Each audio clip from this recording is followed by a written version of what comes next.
yang berkurang. Candi itu bisa menjadi portal untuk menjaga keseimbangan alam. Iya, betul. Beliau membuat candi itu ya, itu adalah tempat untuk manusia. Kenapa ya bahannya kok mesti batu? Batu itu dari air itu dari api. Setelah air itu menjadi molekul kental, menjadi batu. Makanya patung-patung itu dibuat dari batu. Karena apa? Karena bisa untuk apa? Leluhur kita, sukma-sukma suci itu berada di situ. Jadi bukan sirik datang ke candi, kan bukan sirik. Bukan sirik. Bukan sirik, justru orang suci. Dan itu sejak Nabi Sulaiman.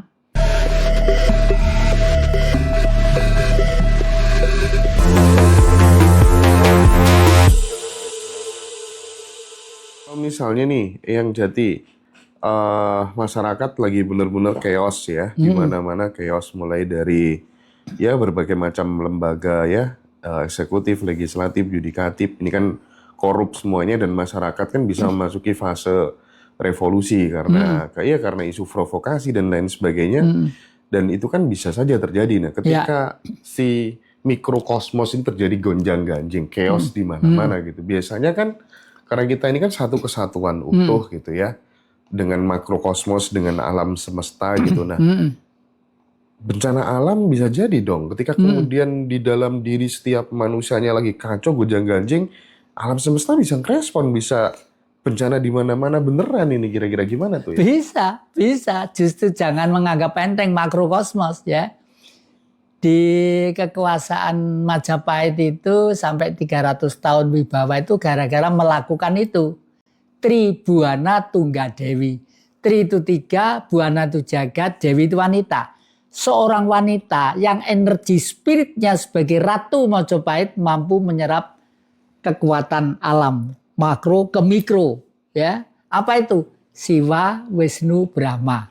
Siwa itu langit, Wisnu itu manusia, jelmaan dewa Wisnu kalau di pewayangan ya. Brahma itu api. Karena apa kok api? Karena justru api inilah yang menjaga bumi ini. Semua benda yang nempel di bumi ini karena gravitasi, ya. Nggak ada itu semua ngawang, nggak karu-karuan. Nah, satu. Yang kedua, bumi itu api itu kalau di dalam tubuh manusia namanya darah. Jadi getih ini. Kalau tanah ini dari daging ini dari tanah, tulang itu dari air, darah itu dari api, udara yang kita hirup. Nah, ini harus betul-betul paham fungsi ini. Oleh karena itu semuanya harus terjaga dengan baik dan rapi sebagai budaya yang harus diajarkan lewat SD. Mas Indra tahu bahwa nanti tahun 3000 nanti itu justru pola pikir kita banyak dipengaruhi modernisasi yang macam-macam, tapi manusia tetap manusia sampai kapanpun. Oleh karena itu Eyang sudah mempersiapkan masuk surga 1 lembar, ikut Tuhan pak ikut setan cuma 1 lembar.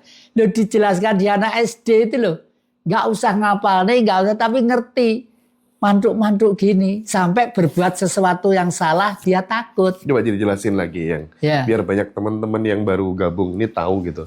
Masuk surga 1 lembar itu. Ya, jadi gini, tak bawa ya Mbak Aci tolong dibuka sini.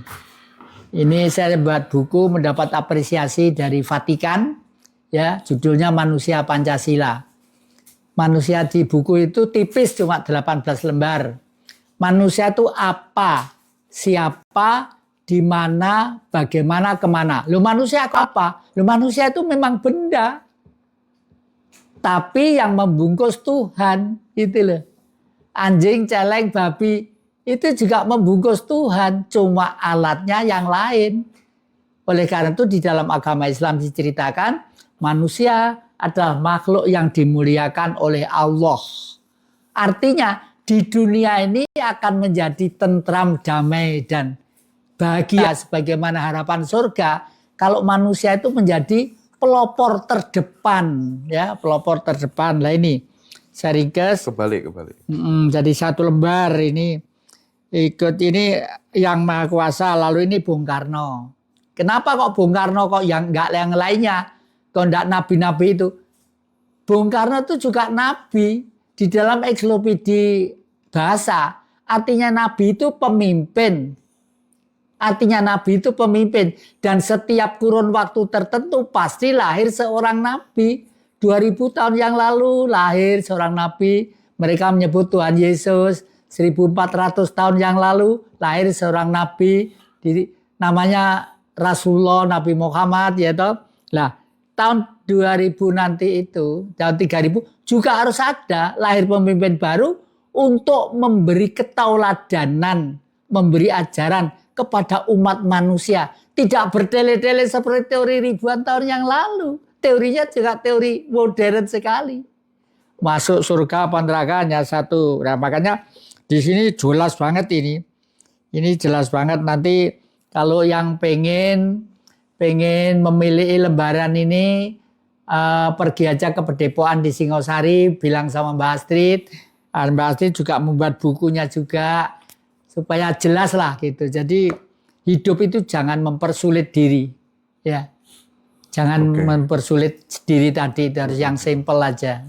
Iya, yang Jati mungkin di segmen terakhir ini kita akan bicara tentang segmen leluhur ya.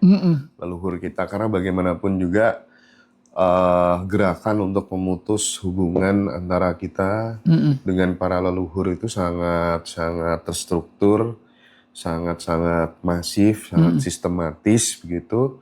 Nah, bagaimana kita menjadi generasi bangsa yang sadar gitu pentingnya leluhur, seperti negara-negara yang maju itu kan kita lihat Jepang, bagaimana Cina sangat-sangat mempedulikan urusan dengan leluhur, meskipun kemajuan teknologi ya, pembangunan di negaranya mereka sangat luar biasa, tapi hubungannya dengan leluhur sangat terpelihara. Di Republik kita ini kita kehilangan jati diri yang Jati, gimana tuh? Iya. Saya sering guyon sama teman-teman, ayo bedaan, kenapa orang Arab itu kok sugih sekarang, kaya? Ya karena gini, karena salah. Karena sering didongakne mbek awakmu, mbek dulur-dulurmu gitu. Awan isuk sore dongane wong kono terus mbah dhewe tau ditu sing ninggali bumi iki lho mbahmu. Dudu kok kono. Mbok sekali tempo didoakan. Lah itu salah satu budaya yang sudah amat rumit, amat ruwet. Jadi kalau kita mengudari seperti bola kena air kayak bal gitu Mas. Dimulai itu kok itu jigo cepedot gitu. Nah, ini harus nanti itu ada seseorang yang bibirnya itu mungkin akan menggetarkan Indonesia dan dunia. Berarti sangat besar kemungkinan nih bangsa kita akan kembali kepada sistem lama. Iya. Seperti aslinya. Iya, seperti aslinya. Zaman Bung Karno itu sebenarnya sudah sistem kerajaan sebenarnya, makanya ada Perdana Menteri. Tapi karena Barat itu takut, wah ini kalau di Indonesia sistem kerajaan, meskipun istilahnya itu tembungnya republik, wah ini kalah. Makanya mulai diadakan pemberontakan di mana-mana, termasuk Perdana Menterinya itu. Jadi memang Barat nggak mau ya Indonesia kembali ke sistem lama. Waduh, nggak mau karena orang Barat bisa tuh dikendalikan. Orang Barat tuh makannya itu dari Indonesia, hamburger ya, hamburger atau kue-kue itu. Kalau nggak ada bumbunya ya rasanya gelepong di PP itu. Iya. Apa pesan terakhir yang untuk Pak Prabowo barangkali memberikan support dari Bumi Singasari ini? Supaya kemudian beliau tetap kuat dan menghadapi ancaman gertakan model dan jenis apapun, beliau tetap tangguh atas nama rakyat Indonesia. Apa yang ingin disampaikan Jati? Harapan saya terhadap Mas Prabowo, karena itu ya saudara dekat saya dulu pernah mendorong Gerindra, pernah juga itu. Saya dicalonkan enggak mau saya enggak mau lah. Harapan saya karena beliau itu real sebagai presiden, satu, jangan pernah lupa terhadap leluhur ya. Lalu hidupkanlah desa-desa itu untuk mengembalikan kehidupan danyang-danyang. Danyang itu dari kata dat hiang. Diat itu material, hiang itu tinggi. Kalau leluhur kita dulu bilang Bopo Angkoso Ibu Bumi lah. Karena apa? Kita hidup ini mesti leluhur yang babati alas supaya anak putuso urip ning kene. supaya anak putu bisa hidup dengan baik, sing digoleki apa sumber air. Kalau sumber air sudah ada, baru ada pohon besar. Nah, itu harus dipelihara dengan baik ya. Satu, yang kedua, kira-kira sesuatu ajaran yang membahayakan negeri Pancasila bila perlu dengan tegas dilarang. Ya, boleh ceramah agama kepercayaan apapun boleh, ngadep ngulon, ngadep ngalor, ngidul, ngetan, nyedit, jengking boleh, tapi harus lulus Pancasila dulu. Kalau enggak boleh. Nanti kurang ajar kalau semua berantakan. Masa minoritas nanti akan menghancurkan mayoritas? Iya. Harus begitu. Tapi konsekuensi logis ketika kemudian masyarakat di kampung-kampung sudah tidak menganggap bahwa danyang itu ada, eksistensi leluhur itu ada, mereka justru kemudian berpikir logika sentris gitu ya. Itu apa, Yang? Ya, dampaknya mereka tidak akan terduga kalau suatu saat alam itu akan bergerak. Apa kaitannya alam dengan leluhur? Leluhur itu dari kata le itu hablur, lembut, luhur itu adalah suci. Artinya leluhur itu adalah sukma, suci yang masih hidup. Nah, itu melihat kita itu ya susah, masih susah. Lah, leluhur itu dengan alam sudah menyatu begini. Oh. Kalau beliau hatinya bergerak gitu ya bisa juga alam itu berubah. Suatu contoh ya. Tempat yang penjenengan syuting ini nanti di Hotel Res ini ya. Ini ada kaitannya dengan sejarah Lapindo. Lapindo di Sidoarjo sana. Pada waktu itu saya diperintah oleh gaib, Jebeng. Kalau undang saya Jebeng lewat Ibu Ratu Mas Laut Selatan ya. Tuku berlian, beli berlian, 2 keret yang murni. Jangan yang palsu. 1 dilempar di Lapindo. Kedua dilempar di Kalimewek. Sini itu namanya Kalimewek itu ya. Terus saya pikir, karena perintah, saya tidak bertanya macam-macam. Nggak mungkin leluhur salah. Saya ke sana itu luapannya air, lumpur panahnya itu kan 50 meter, panas nyemprot gitu. Anak saya Raden Agus Suryanto itu kerja di situ. Mbok aja nyambut kene golek duit ning jaba iki toh nyawa ndak, Pak. Saya harus bendung Lapindo ini. Kalau enggak, Sidoarjo Surabaya itu orangnya habis, Pak, karena lumpur ini. Akhirnya 2 keret saya lempar ke sana, baca mantra, tek langsung turun. Lah, terus setelah turun itu kan kelihatan ada candi kecil di sana itu. Ini termasuk yang enggak percaya dengan leluhur dibuat candi kecil itu.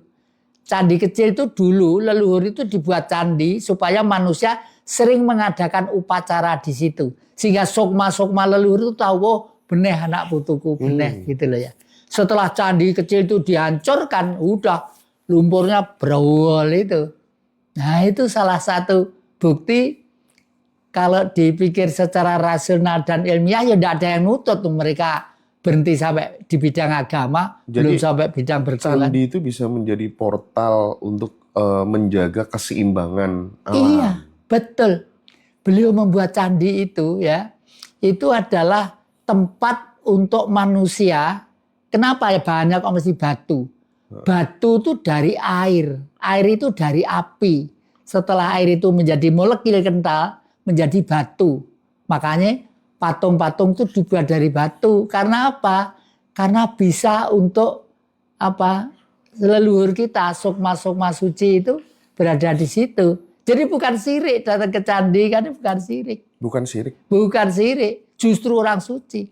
Dan itu sejak Nabi Sulaiman. Nabi Sulaiman itu hidup di Pulau Jawa, bukan di luar negeri. Ya. Makanya namanya Sulaiman ya. Sulaiman.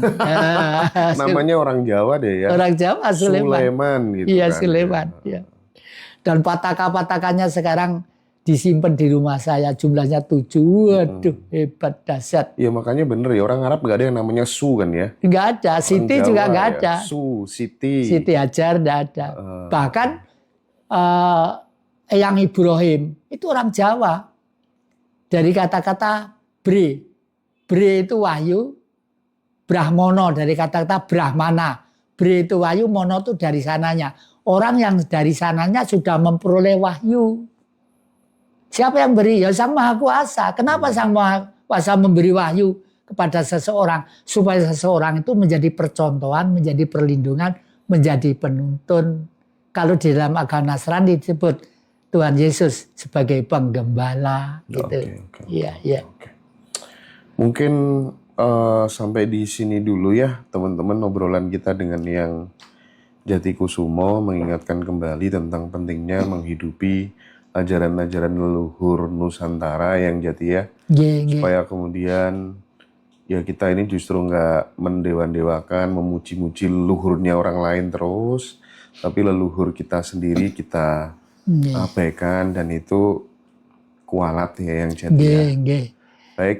Dan saya sedikit mengimbau Mas Indra kepada pemilik hotel di sini, kalau Mas Indra di sini diberi pelayanan yang ekstra baik dan yang ya karena saya pernah membuka tempat ini dengan berlian 2 karat.